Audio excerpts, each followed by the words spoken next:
bonjour et bienvenue. Voilà, nous sommes arrivés au 24 décembre, dernier jour de ce calendrier de l'Avent 2024, consacré aux mythes, contes et légendes des peuples premiers. Alors, tout au long de ces 23 jours, 24, avec celui dans lequel nous sommes aujourd'hui, nous avons rencontré la parole, les légendes, la poésie de peuples aussi variés que les Samis du Grand Nord scandinave, les tribus amazoniennes, les Inuits de l'Arctique canadien, les aborigènes d'Australie, les Indiens des actuels États-Unis. Tous ces peuples ont en commun d'avoir des traditions orales qui se transmettent de génération en génération.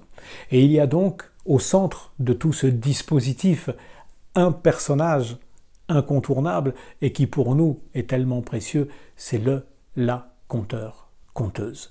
Alors, cette conteuse, ce conteur, c'est grâce à elle, grâce à lui, qu'aujourd'hui, là, un 24 décembre 2024, je suis devant une caméra à vous raconter une histoire qui a peut-être été inventée il y a 500, 600, allez, peut-être même 1000 ans. C'est ce vertige-là que la parole des conteurs et des conteuses nous permet. C'est la raison pour laquelle, avant de nous quitter, j'avais envie de vous lire un conte qui mette en scène ce personnage. Pour l'occasion, nous revenons en Australie auprès des aborigènes de la côte et le conte s'intitule « Et Tortue apparut ».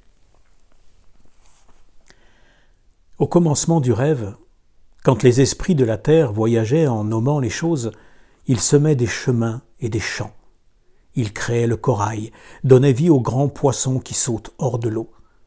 Tout aborigène est gardien de lieux et d'itinéraires sacrés. Chanteurs et musiciens sont garants de cette harmonie et de cette beauté.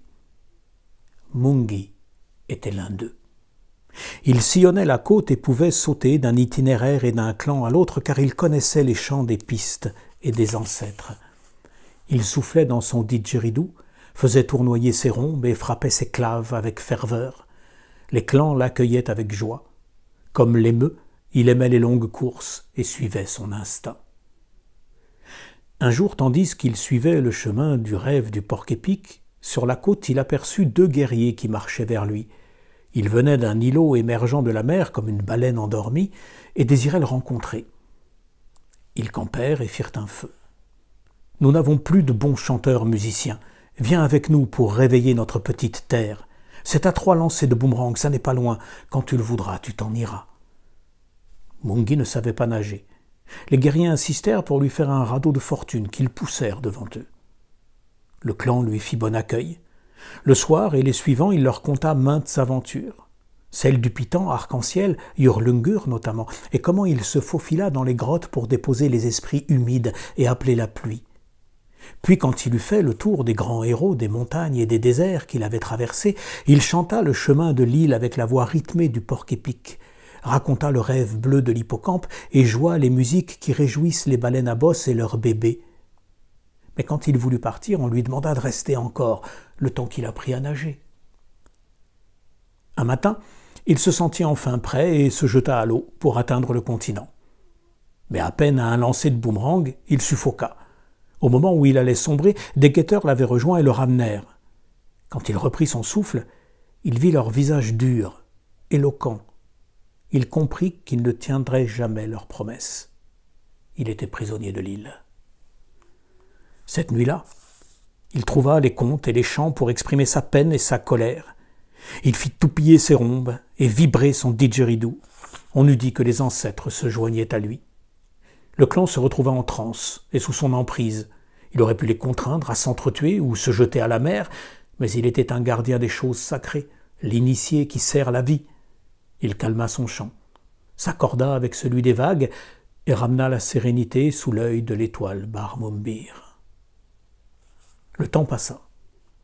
Partir à présent, c'était s'enfuir. Il avait un plan. Il demanda qu'on le laissât seul.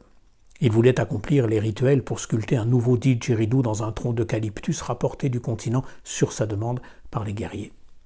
Cette opération réclamait la solitude et le secret. Une nuit, alors qu'il avait fendu le tronc et excavé l'une des moitiés, il tira son embarcation jusqu'au rivage. Il lui suffisait de rester caché en dessous, tout en se tenant par les bords et en respirant la tête hors de l'eau, puis de se laisser dériver vers le continent. Il avança lentement et s'efforça de progresser dans l'océan sans que le bruit du battement de ses jambes le trahît. Mais les deux guerriers qui l'avaient amené sur l'île avaient l'oreille fine et se méfiaient. Ils s'éveillèrent, prirent leurs javelots et coururent jusqu'à la plage. Le courant emportant le fugitif, il risquait de ne pas arriver à temps. Le bras armé, il guettait le moindre mouvement autour du tronc, éclairé par la lune. De son côté, Mungi ne se doutait de rien. Il pensa qu'il était rendu assez loin pour sortir sa tête et voir où il était. Et tandis qu'il souriait en apercevant devant lui la plage et qu'il posait la pointe des pieds sur le sable, il fut frappé à la nuque par un javelot. Le musicien se sentit mourir. Un flot de sang se mêla à l'écume des vagues. Sous la rivière des étoiles, il chercha le canot du ciel et ses pêcheurs, imagina qu'il allait rejoindre la femme soleil qui court la nuit dans le tunnel. Mais celui qui avait tant réveillé les histoires ne pouvait partir ainsi. Les esprits des ancêtres en décidèrent autrement. Depuis le monde du rêve, ils lui octroyèrent la force de sortir de l'eau, d'unir le tronc de bois à son corps pour le protéger. Sa tête prit les traits d'un vieux sage émergeant d'un bouclier carapace. Bras et jambes se transformèrent en larges pattes idéales pour nager. Il retrouva peu à peu son souffle, sentit le vent, écouta le chant de la vie et regagna l'eau. Il était devenu un être puissant, recréé pour la longévité, la première tortue de mer. Malgré sa mésaventure, il ne garda nulle rancœur à personne et demeura l'ami des humains. Avant ce jour, les tortues étaient terrestres. Désormais, leur sagesse irait rejoindre les chemins chantés du corail et de l'océan, évoquer l'ombre des dieux marins.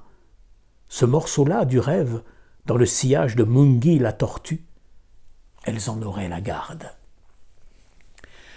Voilà, gardez bien tous ces contes, transmettez-les si possible, lisez-les, dites-les. Et puis moi, je vous dis à très bientôt pour de nouvelles lectures et je vous souhaite à toutes et tous de très belles fêtes. Au revoir.